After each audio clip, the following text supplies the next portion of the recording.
brought a smile to your faces? Well, the new normal has brought significant changes to the software as a sales business and specifically SaaS sales.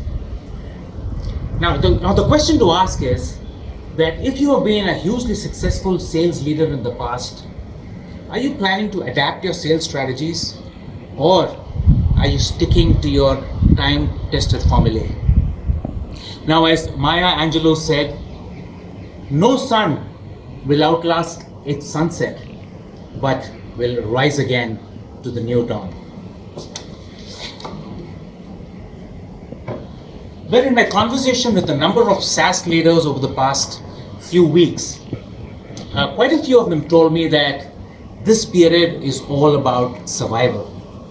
And interestingly enough, there were some of them who said that, well, we're also exploring some significant growth opportunities. So what are some of the key things that SaaS sales leaders need to look out for in 2020?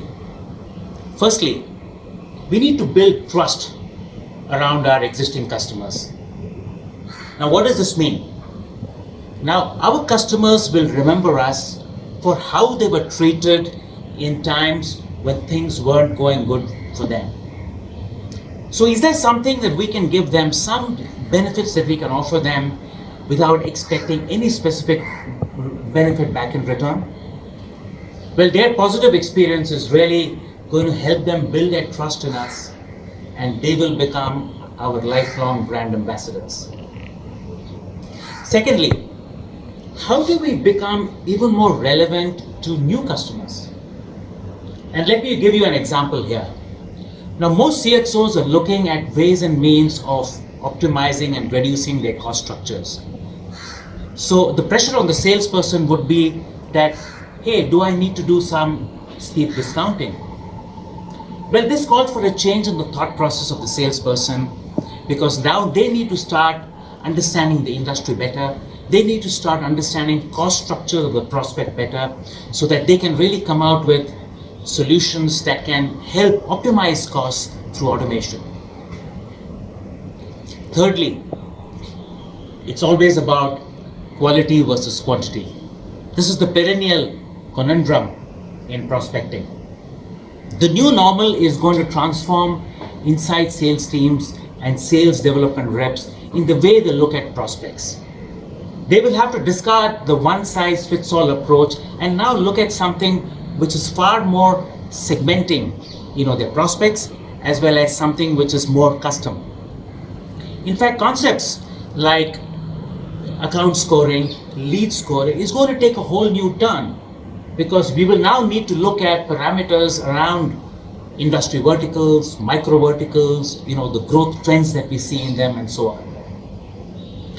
Fourthly, this is also the time for salespersons to really enhance their skills and upgrade themselves. The new normal has given all of us the opportunity to really look at our skills and seek out specific tools that will help us upgrade ourselves. Likewise, look at ways and means of changing our mindset, and also building our knowledge around a wide range of industry domains so that we are far more skilled in our conversations of the future, and also be far more sensitive to the entire business ecosystem that we are in. And finally,